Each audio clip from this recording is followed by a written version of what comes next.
नमस्कार. TV next मराठीच्या स्टुडिओमध्ये आपल्या सर्वांचं पुन्हा एकदा स्वागत.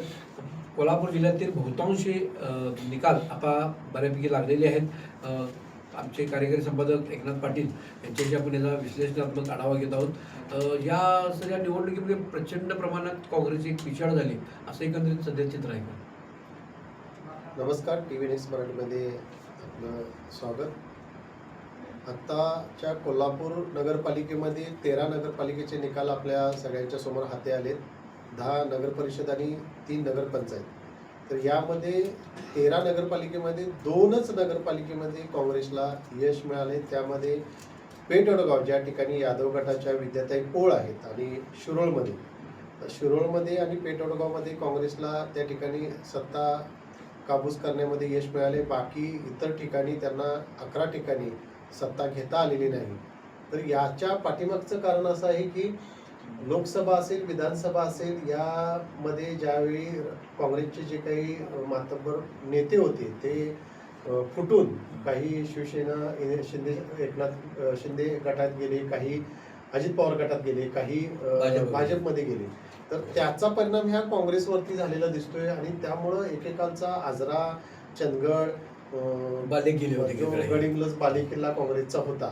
या ठिकाणी काँग्रेसला यश आलेलं नाही. त्याचं कारण असं की त्यांचे जे नेते होते त्या ठिकाणचे ते दुसऱ्या गटामध्ये गेले. त्या ठिकाणी अपयश आलेलं दिसते. जयसिंगपूर असेल, शिरोळ असेल, हातकणंगले असेल. आता हातकणंगलेमध्ये काँग्रेसचं चांगलं तुल्यबुल्य तिथं गट चांगला आहे, परंतु तिथं देखील यश त्यांना प्राप्त झालेलं नाही. महाराष्ट्राचं एक राजकीय विद्यापीठ असं काय म्हटलं जातं. कागलला सर्वाधिक टक्केवारी प्रत्येक निवडणुकीमध्ये त्या ठिकाणी असते आणि त्या ठिकाणी अनपेक्षित अशी युती मुश्रीफ आणि समरेश घाटगे यांची झाली आणि त्याच्याविषयी फार चर्चा जिल्ह्याचं पश्चिम महाराष्ट्रात होती. पण त्या युतीला कौल दिलं असं वाटतं का? आता त्या ठिकाणी कागलचं राजकारण बघायला गेलं तर समरजित घाटगे, हसन मुश्रीफ आणि संजय मंडलिक या तिघांच्या भोवती हे राजकारण फिरतं. जर ह्या नगरपालिकेमध्ये जर 3 आघाड्या झाल्या असत्या, मुश्रीफांची आघाडी वेगळी, समरजितची आघाडी वेगळी आणि मंडलिकांची आघाडी वेगळी, तर नक्कीच त्या ठिकाणी त्याचा फायदा मंडलिक गटाला झाला असता. त्यामुळं मुश्रीफांनी समरजित घाटगेंशी हातमिळवणी करून तिथं एकच आघाडी केली त्यांची दोघांची. गेली 10 वर्ष ते एकमेकांच्या विरोधात होते. ते यावेळी एकत्र आले. एकत्र येण्यापाठीमागचं कारण काय, तर कागल नगर परिषदेवरती जो मुश्रीफांचा हक्क आहे, जो अधिकार आहे, तो अबाधित राहावा तिथं त्या ठिकाणी. त्यासाठी त्यांनी आपल्या समरजित घाटगेंशी हातमिळवणी करून तिथं आघाडी करून त्या ठिकाणी आपली सत्ता काबूज केली. मंडलिक गटाला असं वाटलं की बाबा 2 शत्रू एकत्र आल्यानंतर जनतेतून सहानुभूती मला मिळेल आणि क्रांती घडेल त्या ठिकाणी कागलमध्ये. पण तसं काही घडलं नाही. जर त्या ठिकाणी समरजित घाटगेंची आघाडी तिसरी आघाडी म्हणून जर पुढे आली असती तर नक्कीच मुस्लिम गटाला तिथं धक्का बसला असता. परंतु हे 2 गट एकत्र आल्यामुळं मंडलिक गटाची त्या ठिकाणी कागलमध्ये पिछाड झाली आणि कागलमध्ये मुस्लिमची सत्ता त्या ठिकाणी अबाधित राहिली. त्या ठिकाणी मुस्लिम गटाचे जे राष्ट्रवादी अजित पवार गटाच्या उदय त्या ठिकाणी सविता भैया माने या नगराध्यक्षपदासाठी निवडून आलेले आहेत आणि तिथं राष्ट्रवादी अजित पवार गटाचाच झेंडा कागल नगर परिषदेवर लागला. भैया माने आता त्यांच्या पत्नी झालेल्या आहेत नगराध्यक्षा. भैया माने स्वतःही आता पदवीधरसाठी इच्छुक आहेत आणि बऱ्यापैकी त्यांनी चांगली आघाडी नोंदणीमध्ये घेतलेली आहे. तर मग त्यांच्या पदवीधरसाठी परत काय तर प्रश्नचिन्ह येईल का? नक्कीच मुस्लिमांचे उजवे हात म्हणून ओळखलं जातात भैया माने आणि मुस्लिमांचं राजकारण हे भैया मानेंच्या भोवती फिरतं. कारण कागलमध्ये जर तसं बघायला गेलं तर भैया माने हे त्याचं एक वेगळं वैशिष्ट्य आहे आणि त्या दृष्टिकोनातून उद्याची जी काही पदवीधर मतदारसंघाची जी निवडणूक आहे, महायुतीचा उमेदवार म्हणून भैया मानेंना पुढं पण आणू शकतील. ते काही सांगता येत नाही तशा पद्धतीचं. कारण तसं बघायला गेलं तर गोकुळमध्ये सुद्धा मुस्लिमांनी आपले चिरंजीव त्या ठिकाणी दिलेले आहेत. भैया मानेंचं अस्तित्व काय, भैया मानेंना कुठल्या पदावर ते आतापर्यंत त्यांनी बसवायचं, तर ही संधी त्या ठिकाणी देऊ शकतात मुस्लिमसाठी. आता तसं बघायला गेलं तर मुरगुड नगरपालिकेमध्ये आज मंडलिक गटाची जी सत्ता आहे तिथं जी अबाधित राहील त्या ठिकाणी मुरगुडमध्ये सुद्धा मंडलिक गटाच्या सत्तेला सुरुंग लावायचं काम मुस्लिमांनी केलं होतं. त्या ठिकाणी मंडलिक गटाचे जे माजी नगराध्यक्ष राजेखान जमादार यांना फोडून आपल्या गटामध्ये आणलं. राजेखान जमादारांना देखील असं वाटलं की मुस्लिम साहेबांच्या माध्यमातून मुरगुड नगरपालिका शहरामध्ये कोट्यावधीची कामं आम्ही केलेली आहेत, त्यामुळे जनता आमच्यासोबत असेल. परंतु पूर्वीपासून अगदी स्वर्गीय खासदार सदाशिवराव मंडलिक यांचा तो बालेकिल्ला आहे, तिथली जी जनता आहे ती मंडलिकांच्यावरती खूप प्रेम करते. त्यामुळं तिथं कॉलेज आहे, हां, शैक्षणिक पण शैक्षणिक, चांगलं आहे. हां, त्यामुळं तिथं मंडलिकांची सत्ता अबाधित राहिली. म्हणजे मुरगुडमध्ये कागदच्या नेमका उलट निकाल मुरगुडमध्ये झाला. मुरगुडमध्ये लागला. म्हणजे मुरगुडचा निकाल हा मंडलिक गटाकडून लागला, कागलचा निकाल हा मुस्लिम गटाकडून लागला. मंडलिक गटाच्या तिथं सुहासिनी देवी पाटील चांगल्या मताने निवडून आलेल्या आहेत. मुळात त्या पहिल्या भाजपच्या आहेत, परंतु बैठकीमध्ये ठरवताना असं ठरलं की तुम्ही जरी भाजपच्या असल्या तरी शिवसेनेचं तिकीट घेऊन तुम्ही पुढे यायचं, आणि त्या शिवसेनेच्या तिकिटावरती रलत्या, आणि आता त्या ठिकाणी शिवसेना एकनाथ शिंदे गटाचं वर्चस्व आहे त्या. त्याचबरोबर आपण सीमा भागातले जे आदरा चंदगड जे आहे काय संवेदनशील असतात आणि मराठी माणसाचं एक मानबिंदू मुद्द्याकडे बोललं, पण दोन्ही ठिकाणी वेगवेगळे निकाल आले. काय नेमकं त्याचं? आता ह्या चंदगडचा जर आपण विषय पाहिला तर चंदगडमध्ये आमदार शिवाजीराव पाटील यांचं या ठिकाणी वर्चस्व आहे. ते चंदगड विधानसभा मतदारसंघातील आमदार आहे. तर त्या ठिकाणी दोन्ही राष्ट्रवादी एकत्र आल्या होत्या. चंदगडमध्ये सत्तांतर करायचं होतं, तिथली सत्ता अबाधित ठेवायची होती. त्यामुळे मुस्लिम साहेबांनी राष्ट्रवादी अजित पवार गट आणि राष्ट्रवादी शरदचंद्र पवार गट हे दोन्ही एकत्र आले, आणि ते जिल्ह्याच्या राजकारणामध्ये चर्चेचे विषय ठरले. म्हणजे दोन्ही राष्ट्रवादी एकत्र आलेत. मग याचे संकेत पुढच्या निवडणुकीमध्ये होणार काय, राष्ट्रवादी एकत्र येऊन लढणार काय, इथं आलेत स्थानिक लेवलला तर मग ते शहराच्या किंवा वरच्या राजकारणामध्ये येतील असं त्या ठिकाणी वाटलं, आणि तिथं त्यांना सत्ता काबीज करायची होती. परंतु शिवाजीराव पाटलांची जी चंदगडमध्ये जी पकड आहे, तिथल्या जनतेशी जी काही त्यांची नाळ जोडलेली आहे, त्या ठिकाणी त्यांनी थेट मुख्यमंत्री फडणवीसांची तिथं सभा घेतली. सभा एकमेव जिल्ह्यात सभा झाली. देवेंद्र फडणवीस यांनी तिथं सभा घेतली आणि मतदारांना चांगल्या पद्धतीचा एक विश्वास दिला त्या ठिकाणी, आणि नक्कीच त्याचं परिवर्तन त्या ठिकाणी झालं. त्या ठिकाणी ह्याच्यामध्ये चंदगडमध्ये शिवसेना भाजपचाच त्या ठिकाणी उमेदवार निवडून आला. त्याच्यामध्ये सुनील ठाणेकर हे जे भाजपचे उमेदवार होते, आमदार शिवाजीराव पाटलांचे जे खंदे कार्यकर्ते, ते या ठिकाणी नगराध्यक्षपदासाठी निवडून आले. आजऱ्यामध्ये पाहायला गेलं तर अशोक चराटे हे ताराने आघाडीचे, त्यांनी तिथं सत्ताच आपली पूर्णपणे काबूज केली. म्हणजे पूर्णपणे पॅनल चांगल्या पद्धतीनं त्यांचं तिथं विजय झालेला आहे. आता जरी ते ताराने आघाडीचे असले तर ते भाजप पुरस्कृतच आहेत. त्यामुळं भाजपची सत्ता त्या ठिकाणी पण आलेली पाहायला मिळते. आजरा असेल, चंदगड असेल. आपण इकडे जाऊया पन्हाळा आणि मलकापूर. तिथं विनय कोरग्या जनसरोवरचं त्यांचा बालेकिल्लाच आहे, तिथंच त्यांचं उगमस्थान आहे वारणा परिसरातून. या ठिकाणी भाजपच्या बरोबर मोड बांधून दोन्ही ठिकाणी सत्ता आणण्यात एक राजकीय समंजसपणा विनय कोरे दाखवण्यास वाटते. आता पन्हाळा आणि मलकापूर तसं पाहायला गेलं तर पन्हाळ्यामध्ये विनय कोरेंचीच सत्ता सुरुवातीपासून आहे जनसुराज्य पक्षाची. मलकापूरमध्ये थोडंसं ताराने आघाडीचं वर्चस्व यापूर्वी पाहायला मिळत होतं. माणिक पॅटर्न तिथं चालायचं. परंतु सध्याच्या परिस्थितीमध्ये त्या ठिकाणी सत्यजित आबा हे आघाडीवर होते, तिथल्या स्थानिक आघाडीच्या माध्यमातून. जे शिवसेना उद्धव बाळासाहेब ठाकरे गटाचे जे आहेत माजी आमदार सत्यजित आबा पाटील, त्यांनी तिथं फाईट दिली होती. परंतु तिथं सुद्धा जनसुराज्य शक्ती पक्षाचं विनय कोरेंचं चांगल्या पद्धतीचं तिथं बसताना आहे. त्यामुळं मलकापूर असेल किंवा पन्हाळा असेल, या दोन्ही नगरपालिकेवरती जनसुराज्याचा एक विश्वास आहे लोकांना तिथं, की विनय कोरेंच्या माध्यमातून तिथं विकास होतोय. आणि विनय कोरे हे भाजपचे पुरस्कृत आहेत. परवाच मुस्लिम साहेबांच्या एका वक्तव्यामध्ये असं पुढं आलं की विनय कोरे हे भाजपच्या पोटात आहेत. म्हणजे विनय कोरे गोटात आहेत. म्हणजे गोटात आहेत तर म्हणजे विनय कोरे भाजप सोडून कुठं जात नाहीत. त्यामुळं त्या दोन्ही नगरपालिका, मलकापूर असेल, पन्हाळा असेल, जनसुराज्य पक्षाचा त्या ठिकाणी वर्चस्व आता तरी सगळ्या पाहायला मिळतं. वडगावमध्ये पुन्हा एकदा पारंपरिकनं पोळच्या गटाने किंवा त्यांच्या आघाडीनं आपली सत्ता राखण्यात काय तिथे प्लस पॉईंट काय नेमकं? हां, आता ह्याच्यामध्ये बघायला गेलं तर विद्याताई पोळ यादव विरुद्ध सालपे गट. आता यादव विरुद्ध सालपे गट, सालपे गटाचं तिथं वर्चस्व होतं. तिथं त्या ठिकाणी चांगली त्यांची मेजॉरिटी चांगली होती. तिथं तसं बघायला गेलं तर सालपे गटाकडे चांगल्या पद्धतीनं लोक पाहत होते. परंतु विद्याताई पोळ यांनी शैक्षणिक आणि सामाजिक कार्यातून तिथल्या वडगावच्या जनतेला एक विश्वास दिला होता की काहीतरी बदल करायचा आहे, परिवर्तन करायचं आहे आणि पुढं जायचं आहे.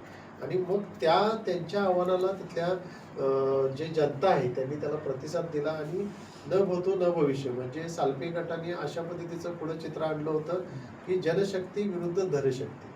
व जनशक्ती विरुद्ध धनशक्ती. मग विद्याताई पोळांच्या कार्यकर्त्यांच्यातून असंही समोर आलं की आमच्याकडे जनशक्ती पण आहे आणि धनशक्ती पण आहे. आम्ही धनशक्ती असल्याशिवाय जनशक्ती सेवा करू शकत नाही.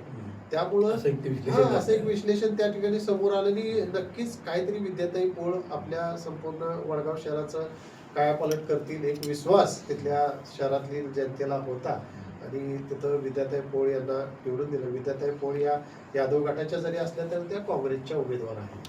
त्यामुळं तिथं काँग्रेसचंच वर्चस्व पाहायला मिळते सध्या. त्याकडे आपण जाऊया की हुपरी ही रौप्य नगरी आहे.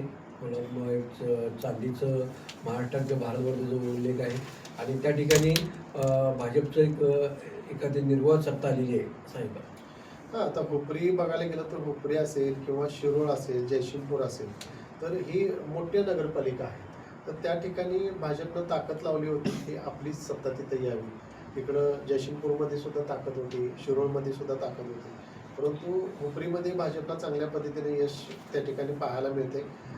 आपण तसं बघायला गेलं तर आज भाजपला चांगल्या पद्धतीनं चंदगड, हुपरी, आजरा या ठिकाणी भाजपच्या सत्ता आलेल्या आहेत. आणि शिरोळचा जर विचार करायला गेला तर शिरोळमध्ये आमदार अशोकराव माने बापू आणि राजेंद्र पाटील यड्रावकर यांना तिथं मतदारांनी स्वीकारलेलं आहे. शिरोळमध्ये तिथं आमदार अशोकराव बापू माने यांचे मुलगा, सून, पुतण्या या तिघांनाही घरचा रस्ता दाखवलाय मतदारांनी.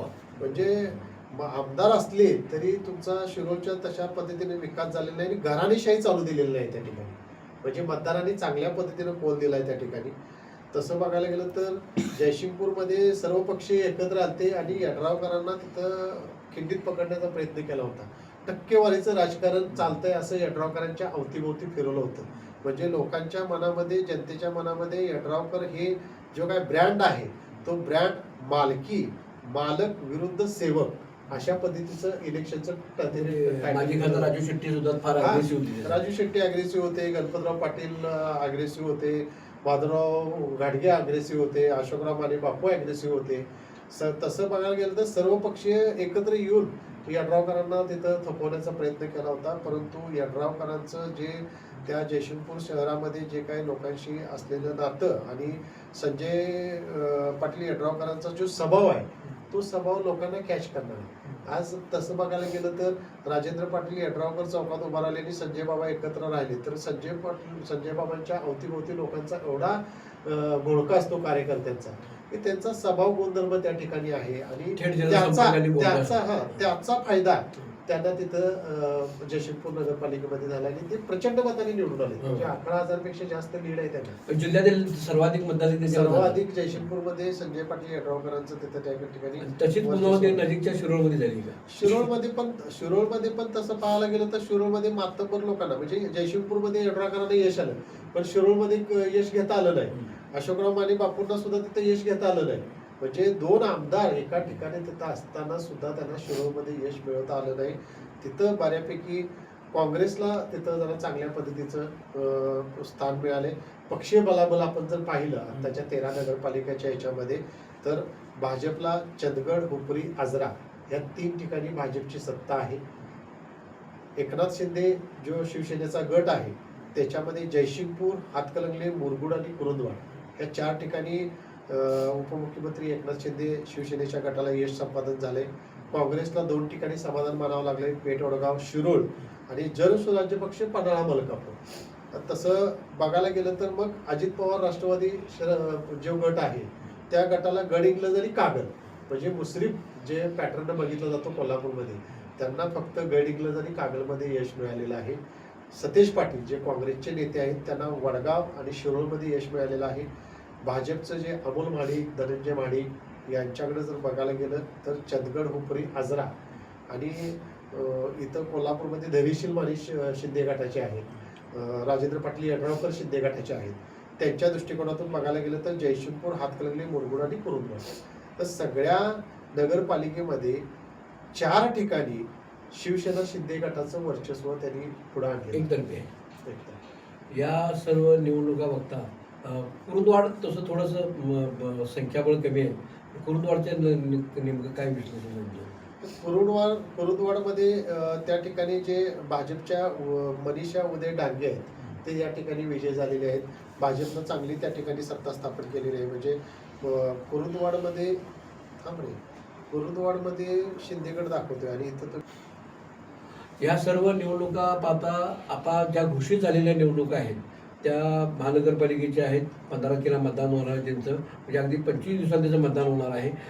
यामध्ये कोल्हापूरच्या पारंपरिक म्हणजे तिथं तर 10 वर्ष निवडणुका होत आहेत आणि इचलकरंजी जे मँचेस्टर नगरी म्हणून आहे तिथं प्रथमच महानगरपालिका म्हणून पश्चिम महाराष्ट्राची एकमेव आहे की तिथं प्रथम महानगरपालिका निवडणूक होत आहे.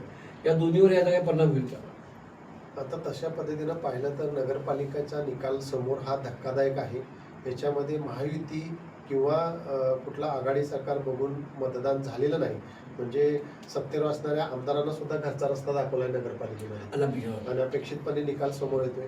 तर आता जे कोल्हापूर महानगरपालिका आणि इचलकरंजी महानगरपालिकेचं जे बिगुल वाजले यामध्ये जर या नगरपालिकेच्या निकालाचा अभ्यास केला तर नक्कीच हा विचार करणारा लावणारा आहे. आघाडी असेल किंवा स्थानिक लेवलचे पक्ष असतील तर यामध्ये आता महापालिका आणि इचलकरंजी महानगरपालिका, आपण कोल्हापूर महानगरपालिकेवर सुरुवातीला बोलू तर कोल्हापूर महानगरपालिकेमध्ये महायुती विरुद्ध महाविकास आघाडी अशा पद्धतीची लढत होणार आहे. पण ह्यावरून त्यांच्या लक्षात आलं नगरपालिकेमध्ये जर असं पक्ष स्वबळावर जर गेलो आपण तर आपल्याला खरंच अपयश मोठा धोका पत्करावा लागणार आहे. म्हणून हे दोन्ही पक्ष आज आघाड्या एकत्र येत आहेत आणि आत्ता सध्याच्या परिस्थितीवरून नगरपालिकेचा निकाल पाहिला तर त्याच्यामध्ये भाजप आणि शिवसेनेला चांगल्या पद्धतीने यश आहे. 1 नंबरला जे नगरपालिकेमध्ये आत्ता पक्ष जो समोर येतोय तो एकनाथ शिंदे गट पुढे येतोय. त्यामुळं कोल्हापूर महानगरपालिकेमध्ये महायुतीला चांगल्या पद्धतीनं वातावरण निर्मिती ह्या नगरपालिकेच्या निकालावरून समोर येते. म्हणजे ह्या एक सगळ्यांनाच अंतर्मुख करणारा किंवा विश्लेषण करायला होणारा निकाल आहे. आणि आघाडीचं राजकारण किंवा आपण दोघं एकत्र येऊनच सामोरे गेलं पाहिजे तर होणार असं नक्कीच. कारण जर पक्षांतर्गत स्वबळावरती हा जर समोर पुढे आले तर नगरपालिकेचा निकाल काय समोर येतोय तो बघितलाय. हातकणंगलेमध्ये जर निकाल बघायला गेलं तर स्वबळावरती सगळे पक्ष आले, परंतु भाजप सुद्धा तिथं पिछाडीवर पडला. त्या ठिकाणी एकनाथ शिंदे गटाचे आदित्य पाटील हे निवडून आले त्या ठिकाणी पक्षीय पातळीवर बघायला गेलं. म्हणून नगरपालिकेचा निकाल हा धक्कादायक आहे. तर मग त्या दृष्टिकोनातून महायुती आणि महाविकास आघाडी ही ताकद एका लेवलला लागेल आणि त्या पद्धतीचे व्यूह असणार आहे. तसं इचलकरंजीमध्ये पण बघायला गेलं तर तिथं प्रकाश आव्हाडांची इचलकरंजीला उपरीची पुनरावृत्ती होईल कारण आव्हाडेंनी राहुल आव्हाडेंनी खास प्रयत्न केले. भाजपची सत्ता आलेली आहे त्यामुळं त्या ठिकाणी इचलकरंजीमध्ये आव्हाडेंचीच तिथं कमांड आहे. प्रकाश आव्हाडेंची त्या ठिकाणी एक चांगला गट आहे आणि इचलकरंजीमध्ये भाजपची कमांड चांगल्या पद्धतीनं राहील. इचलकरंजी महापालिकेवरती भाजपचं सत्ता तर होईल अशी आहे, परंतु तिथं त्या ठिकाणी धैर्यशील माने सुद्धा त्यांचा बालेकिल्ला इचलकरंजी, त्यामुळे धैर्यशील मानेंचं पण त्या ठिकाणी चांगल्या पद्धतीने हुपरी पटणकोडली ह्या परिसरामध्ये चांगलं वर्चस्व आहे. त्यामुळं त्या इचलकरंजी मतदारसंघामध्ये महायुतीलाच चांगल्या पद्धतीने त्या ठिकाणी यश मिळण्याची शक्यता आहे. आणि कोल्हापूर महानगरपालिकेमध्ये आज तसं पाहायला गेलं तर कोल्हापूर महानगरपालिका ही जरी महाविकास आणि महायुती या दोघांच्या मध्ये, महाविकास आघाडी आणि महायुती या दोघांच्या मध्ये झाली तरी इथं तशा पद्धतीचं वातावरण जे आहे ते शिवसेना, एकनाथ शिंदे गट आणि भाजप या दोघांचं पारडं या ठिकाणी जड दिसतं, म्हणजे उंच दिसतंय. त्या दोघांना यश मिळेल नगरपालिकेच्या निकालावरून असं एकंदरीत चित्र दिसतंय. याचबरोबर आता आयोगाचं केलेल्या एकंदरीत गाईडलाईन असतील हे असतील, मिनी विधानसभा म्हणजे जातं जिल्हा परिषद निवडणुकाही लगेच घोषित होतील या आठवड्याभरात असं म्हणतात. तर त्याच्या ह्या निवडणुकीवर काय परिणाम, ह्या निकालाचा परिणाम होईल जिल्हा परिषद एकंदरीत? आता तसं बघायला गेलं तर ह्या नगरपालिकाच्या निवडणुका झाल्या त्या नगरपालिका जिल्हा परिषद मतदारसंघातल्या, तिथं जिल्हा परिषदेला सुद्धा मतदानाचा हक्क आहे तिथल्या लोकांना, नगरसेवकांना यांना. त्यामुळं तिथले जे काही संख्याबळ आहे त्याचा परिणाम जिल्हा परिषदवर नक्की होणार. म्हणजे ती सांख्यिकी आकडेवर सुद्धा लक्षात घेतली जाईल की कोणाला किती 100% घेतली जाईल, कारण तो एक प्रकारचे जिल्हा परिषदेचा भागच आहे ना, तो मतदारसंघ आहे. जो नगरपालिका आता उदाहरणार्थ आपण जर वडगाव पेठ वडगाव जर घेतला तर तो जिल्हा परिषद मतदारसंघामध्ये तो भाग येतोयच. त्यामुळे तिथलं संख्याबळ, तिथला नगराध्यक्ष, आता तो नगराध्यक्ष तिथं त्या जिल्हा परिषदेच्या प्रचारामध्ये येईल तर तिथं ती ताकद बघितली जाईल ना. त्यामुळे नगरपालिकाचा जो काही निकाल आहे जिल्ह्याचा त्याचा परिणाम महापालिका आणि जिल्हा परिषद पंचायत समितीवर नक्की होणार. पण नगरपालिकेचे जे निकाल लागले त्यामध्ये स्थानिक आणि फेस टू फेस संपर्क असणं हे प्लस पॉईंट ठरले असं वाटतं का तुम्हाला? 100% आज मतदारांशी ज्यांचं चांगलं नातं आहे, मतदारांच्या काही समस्या ज्यांनी जाणून घेतलेल्या आहेत, तिथं पक्ष बघितला गेलेला नाही किंवा उमेदवार कुठल्या गटाचा तुल्य पैसा देखील बघितला गेलेला नाही. अतिशय ज्या उमेदवाराचं तिथं चांगल्या पद्धतीचं लोकांशी नाता जुळलेला आहे, समाजाशी त्यांनी काहीतरी चांगलं केलेलं आहे, अशा एकनिष्ठ असणाऱ्या लोकांनाच या नगरपालिकेमध्ये निवडून दिल्याचं एकंदरीत चित्र दिसतं. एकंदरीत हा कोल्हापूर जिल्ह्यातील नगरपालिकेचं हे विश्लेषण आहे. आणि या पुढच्या काळात आता ह्या झाल्या दोन्ही नगरपालिका महानगरपालिकेच्या दोन्ही निवडणुका आता गतीनं येतील. या सर्वांचं विश्लेषण, त्या ज्या घडामोडी किंवा पडद्यामागच्या घडामोडी आम्ही आपल्यापर्यंत पोचून जाऊ, त्याचं विश्लेषण पोचवलं जाऊ. त्यासाठी बघत राहा TV नेक्स्ट मराठी.